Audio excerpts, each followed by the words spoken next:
আসসালামু আলাইকুম। খাসির মাংস রান্না দেখাবো। ১ কেজি খাসির মাংস নিয়েছি। মরিচের গুঁড়া, ধনিয়ার গুঁড়া, লবণ, হলুদ এবং জিরা ১.৫ চামচ করে দিয়েছি। আদা এবং রসুনের বাটা দিয়েছি ২ টেবিল চামচ। ২ চামচ এখানে টক দই দিয়েছি, লেবুর রস দিয়েছি কিছু, দিয়ে মেখে ম্যারিনেট করে রেখে দেব আধা ঘন্টার জন্য। এবার কড়াইয়ের মধ্যে আমি এখানে হাফ কাপ পেঁয়াজ নিয়েছি, তেলের মধ্যে দিয়ে ভেজে নিব। কিছু গরম মশলা দিব, তেজপাতা, সাদা এলাচ, লবঙ্গ এবং দারচিনি দিয়েছি। ভালোভাবে ভাজা হয়ে গেলে এবার মাংসগুলো দিয়ে নেড়ে নিব। একটু ঢাকনা দিয়ে ঢেকে রান্না করে নিব আধা ঘন্টার মতো। এখানে আমি কোনো পানি ব্যবহার করব না।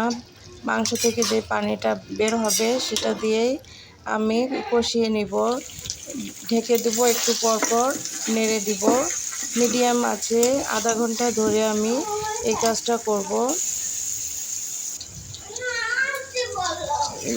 একদম তেল ছেড়েছে। এখন আমি এই মাংসটাকে ভালোভাবে কষিয়ে নেব। সামান্য একটু পানি দিয়েছিলাম, দিয়ে ঢেকে দিয়ে আবার নেড়ে চেড়ে ভালোভাবে কষিয়ে নেব। এখন আমি ঝোলের জন্য পানি দিলাম। আমার রান্নাগুলো ভালো লাগলে প্লিজ আমার চ্যানেলটি সাবস্ক্রাইব করবেন।